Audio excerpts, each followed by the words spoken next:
ये कहानी एक ऐसे भूतिया टेप के बारे में है जिसे देखने के बाद 7 दिन में ही उसकी मौत हो जाती है। जी हाँ, तो इस मूवी का नाम है द रिंग और ये 2002 में रिलीज हुई थी। मूवी की शुरुआत में हमें एक घर दिखाया जाता है जिसमें दो लड़की को दिखाया जाता है। एक लड़की का नाम केटी और दूसरी लड़की का नाम बिका होता है। ये दोनों लड़कियां टीवी देख रहे होते हैं। तभी बिका केटी को उस भूतिया टेप के बारे में बताती है। तभी केटी कहती है कि उसने उस भूतिया टेप को ऑलरेडी अपने बॉयफ्रेंड और कुछ दोस्तों के साथ देख लिया होता है और 7 दिन बाद हर किसी की मौत हो जाती है। और आज केटी का 7वां दिन था। फिर बाद में बिका वह से चली जाती है और रात में केटी किसी से बात कर रही होती है। तभी उसके रूम का टीवी अचानक से अपने आप शुरू हो जाता है। फिर वो तुरंत ही वो टीवी बंद कर देती है। लेकिन बंद करने के बाद जैसे ही केटी वापस मुड़ती है, तभी टीवी फिर से शुरू हो जाता है। बाद में केटी टीवी का प्लग निकल देती है और ऊपर जाती है। ऊपर वो जैसे ही दूसरे कमरे में जाती है, तभी वो देखती है कि उस रूम का टीवी भी अपने आप शुरू हो चुका था। लेकिन इस बार टीवी में से कोई साया बाहर निकलता है और केटी को मार डालता है। इसके बाद सीन चेंज होता है और हमें एडम नाम के एक बच्चे को दिखाया जाता है जो कि अपनी स्कूल में पढ़ रहा था और वो अजीबोगरीब पेंटिंग्स बना रहा था। तभी उसे उसकी मॉम रिचेल उसे लेने के लिए आती है। तभी टीचर उसकी शिकायत उसकी मॉम से करती है कि आपका बेटा ऐसी अजीबोगरीब पेंटिंग्स बना रहा है। तभी रिचेल टीचर को बताती है कि वो ऐसा इसलिए कर रहा है क्योंकि 3 दिन पहले उसकी कजिन किटी की मौत हो गई है, इसलिए वो उसके सदमे में है। लेकिन टीचर रिचेल को बताते हैं कि लेकिन एडम ऐसी पेंटिंग्स पिछले हफ्ते से बना रहा है। ये सुन के एडम की मॉम काफी ज्यादा शॉक हो जाती है और बाद में वो केटी के फ्यूनरल में जाती है और वहां उसे केटी की मॉम मिलती है। तभी रिचेल उसे पूछती है कि आखिर केटी की मौत कैसे हुई। तभी केटी की मॉम बताती है कि डॉक्टर लोगों का कहना है कि केटी की मौत हार्ट अटैक से हुई है, लेकिन ये नामुमकिन है। तभी उसे ये भी पता चलता है कि केटी के साथ साथ जिसने भी वो भूतिया टेप देखी थी, वो सब लोग मारे गए हैं और उसी रात से केटी की दोस्त बिका पागल हो चुकी है। तभी बाहर आकर कुछ दोस्तों से उससे उस जगह के बारे में पता चलता है जहां पर केटी और उसके दोस्तों ने मिलकर उस भूतिया टेप को देखा था। उस जगह का नाम थे माउंटेन शेल्टर था। फिर रिचेल वहां पर जाने के लिए तैयार हो जाती है और वहां पर जाने के बाद उसे वो भूतिया टेप मिल भी जाती है और वो उस वीडियो टेप को प्ले करती है जिसमें कुछ अजीबोगरीब क्लिप्स आते हैं। वीडियो टेप पूरी देख लेने के बाद रिचेल को एक कॉल आता है जो कॉल में बोलता है 7 दिन। आप लोग यकीन नहीं मानोगे कि इस बात से रिचेल कितनी डर जाती है। बाद में वो सीधी अपने बॉयफ्रेंड के पास चली जाती है और उसे है सारी बातें बताती है। उसका नाम था नोआ, लेकिन उसे रिचेल की इन सारी बातों का विश्वास नहीं होता। यहाँ पर नोटिस करने वाली बात यह है कि टेप को देखने के बाद रिचेल की तस्वीर अब ब्लर आ रही होती है। बाद में रिचेल वो टेप अपने बॉयफ्रेंड को भी दिखाती है और जैसे ही टेप खत्म होती है, नोवा को भी एक कॉल आता है, लेकिन इस बार उन लोगों ने कॉल को रिसीव ही नहीं किया। फिर अगले दिन रिचेल और नोवा उन टेप के ऊपर रिसर्च कर रहे होते हैं। तभी उसे पता चलता है कि इस वीडियो को किसी भी कैमरा से रिकॉर्ड नहीं किया गया है।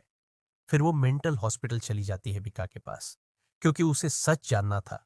इसलिए वो वह पर जाके उसे सब कुछ पूछती है। तभी बिका कहती है कि सिर्फ 4 दिन और उसे सब पता चल जाएगा, क्योंकि 3 दिन तो ऑलरेडी हो चुके थे और अब बस 4 दिन बाकी थे। मतलब 4 दिन बाद रिचेल की मौत। फिर वो वापस आकर फीस टेप के ऊपर रिसर्च करती है। तभी उसे एक लाइट हाउस दिखता है और उसे एक लड़की के बारे में पता चलता है।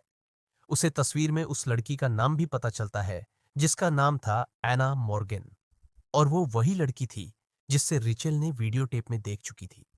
दरअसल एना मॉर्गन बहुत सारे घोड़े को पाल रही थी, लेकिन एक दिन सभी घोड़े ने अपनी जान ले ली और फिर एना मॉर्गन ने भी अपनी जान ले ली।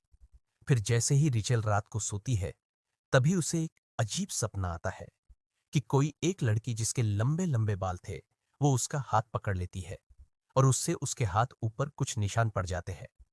लेकिन हैरानी की बात तो यह है कि जैसे ही वो नींद से उठती है, तभी उसके हाथ ऊपर वो निशान थे और रात में उसे पता चलता है कि उसके बेटे एडम ने भी उस मनहूस फूटिया टेप को देख लिया है।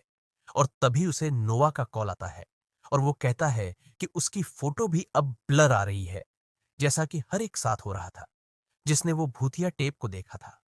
अब बाद में सीन चेंज होता है और रिचेल उसी घर जाती है जहां आना मोर्गन रहा करती थी। वो उसी लाइट हाउस पर जाती है। तभी वहां उसे एक घोड़ा दिखता है। तभी वो घोड़ा उसे देखकर अजीबोगरीब तरीके से पानी में कूदकर अपनी जान दे देता है। तभी वो एना मोर्गन के हस्बैंड से मिलती है और उसे इस वीडियो टेप के बारे में पूछती है, लेकिन उसका हस्बैंड उसे कुछ भी नहीं बताता। तभी उसे वो सारी चीज वहां पर दिखती है जो उसने उस वीडियो टेप में देखा था। बाद में वो एक डॉक्टर से मिलती है जो एना मोर्गन का इलाज करा करती थी। वो उसे बताती है कि एना मोर्गन और उसके हस्बैंड ने एक लड़की को गोद लिया था जिसका नाम श्मेरा था। ये सब सुनने के बाद रिचल सीधा ही एना मोर्गन के घर वापस जाती है। वहां पर जाकर वह फिर से वही वीडियो टेप ढूंढती है। तभी उसे एक नया वीडियो टेप मिलता है जो श्मेरा का था। वो उस वीडियो टेप को प्ले करती है और देखती है कि श्मेरा तो बहुत ही डरावनी थी। उसके बड़े बड़े बाल थे। वो टेप श्मेरा की थी जिस टाइम उसे हॉस्पिटल में छोड़ दिया था। इसके बाद हमें ये पता चलता है श्मेरा के पास एक शक्ति थी जिसे वो किसी को भी विजन दिखा के मार सकती थी। उसे घोड़ों के आवाज से बहुत ही ज्यादा नफरत थी। इसी वजह से सारे घोड़े ने पानी में कूदकर अपनी जान दे दी थी। रिचेल ये सब देख ही रही थी। तब एना मोर्गन का हस्बैंड पीछे से आकर उसके ऊपर हमला कर देता है और वह टीवी वो से ले जाता है। अगले सीन में हमें दिखाया जाता है कि एना मोर्गन का हस्बैंड करंट लेकर अपनी जान दे देता है। बाद में वह पर रिचेल का बॉयफ्रेंड भी आ जाता है। फिर उन दोनों को एक सीढ़ी दिखाई देती है। फिर जैसे ही वो उसे चढ़ते हैं, वो लोग श्मेरा के कमरे में पहुंच जाते हैं जहां उसे रखा गया था, जहां पर उसे वो घोड़े की आवाज सुनाई देती थी। इसलिए उसने उन सब घोड़ों को मरवा दिया। फिर उन्हें दीवार पर एक पेड़ की आकृति दिखती है जो पेड़ माउंटेन शेल्टर के पास था। फिर अगले दिन वह सीधा ही माउंटेन शेल्टर के केबिन नंबर 12 के अंदर पहुंच जाते हैं। वहां पर वह लोग सारी चीज को फेंकने लगते हैं। तभी वह एक जगह इकट्ठी हो रही थी। वह लोग उसे जगह को खोजते हैं। तभी उन्हें वहां पर एक कुआं दिखाई देता है। जो हुआ उसकी वीडियो के अंदर दिखा था। जैसे ही वह लोग कुएं के अंदर देखते हैं, तभी रिकल को कोई कुएं के अंदर धक्का दे देता है और कुएं का ढक्कन अपने आप ही बंद हो जाता है। जैसे ही पानी में गिरती है, तभी उसका कोई हाथ पकड़ लेता है।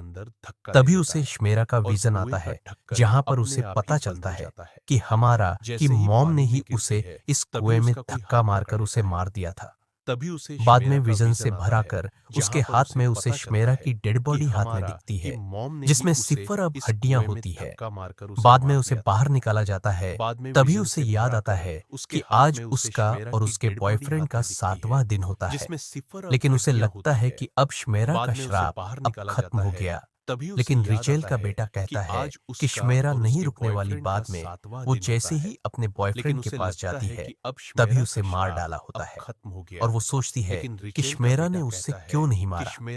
तब उसे पता चलता है कि वो जो भी उसकी कहानी को आगे बढ़ाएगा उसे वो नहीं मारेगी।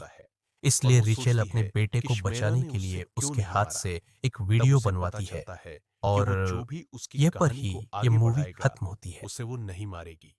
इसलिए रिचेल अपने बेटे को बचाने के लिए उसके हाथ से एक वीडियो बनवाती है और ये पर ही ये मूवी खत्म होती है।